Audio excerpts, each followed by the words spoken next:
What if the dead didn't stay dead and came back smarter, stronger, and hungry for you? Stay with us. This is not your average vampire story. Welcome, curious minds, to another dark descent into myth and mystery.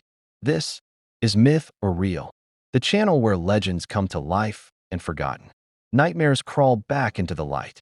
If you're into myths, monsters, angels, demons, kings, and warriors, you're in the right place. Today, we explore the legend of a creature that terrified the Aegean world for centuries. Half man, half beast, neither dead nor truly alive. A cursed soul with the hunger of a demon and the cunning of a hunter. Before we dive in, don't forget to like, subscribe, and ring the bell. It helps us bring you more ancient secrets, and it costs you nothing. Also, tell us in the comments, who's your favorite mythological figure?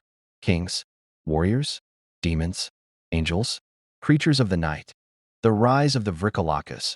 Long before vampires as we know them crept into pop culture, there was the Vrykolakas, the Greek answer to the question, what happens when the dead refuse to stay buried?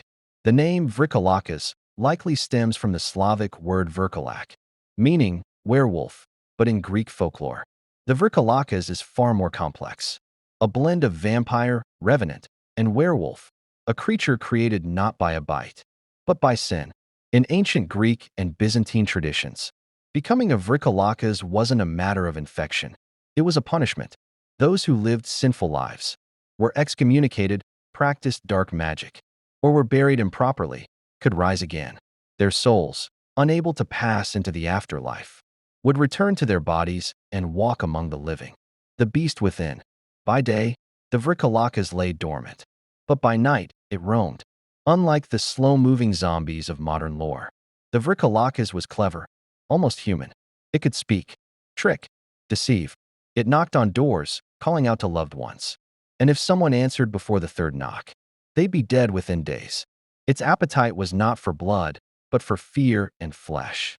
A bloated corpse with red, glowing eyes and skin that reeked of decay, and sometimes, curiously, of wine. One of the most chilling things? It often retained its personality. A mother might return to visit her children, a husband to his widow, but the warmth was gone, replaced by a cold hunger that grew each night. The church, the cross, and the fire. The church had its methods. Suspected Vrykolakas were exhumed. If the corpse was found intact, not decayed as it should have been, it was burned. Sometimes staked or decapitated. Sometimes the heart was removed and crushed between stones. Salt and holy water were common protections, but the ultimate defense? Never answer the door after nightfall, until the third knock has passed. Hidden details and darker truths. Here's what most people don't know.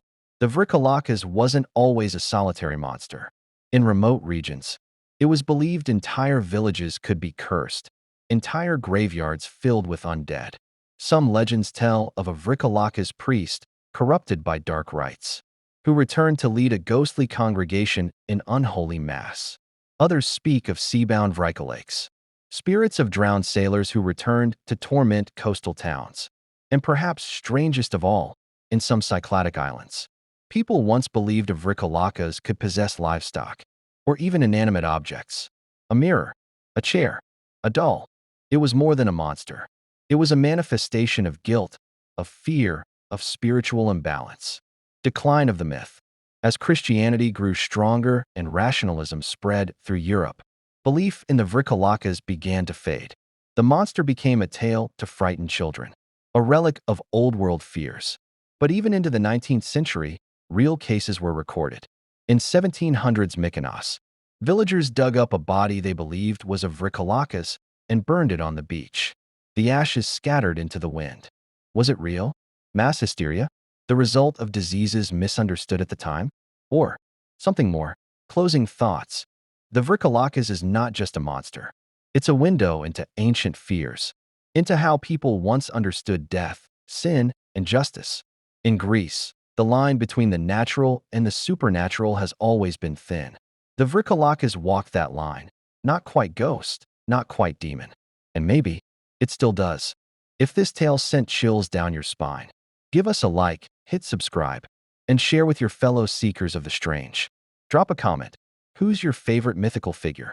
I read them all, And who knows, your pick might star in the next episode.